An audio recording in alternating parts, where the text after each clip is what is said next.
How to hide folder in Windows 11. Hello and welcome back to Digi Live Trends. In this video, I'm going to show you how to hide folder in Windows 11. Hiding folders in Windows 11 provides an added layer of privacy and security, ensuring that sensitive or personal files remain confidential and protected from unauthorized access. So let's start the video. First, navigate to your folder's location.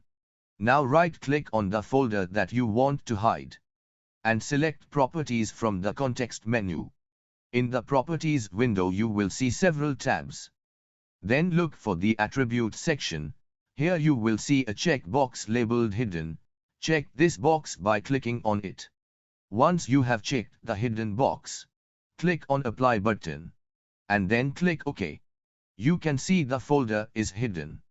Now to view this hidden folder, click on the View icon at top right corner. Then hover your cursor over Show. And from the menu click on Hidden Items. Now you can see the hidden folder. To unhide this folder, simply uncheck the hidden checkbox that you clicked on while hiding it. So that's how to hide folder in Windows 11.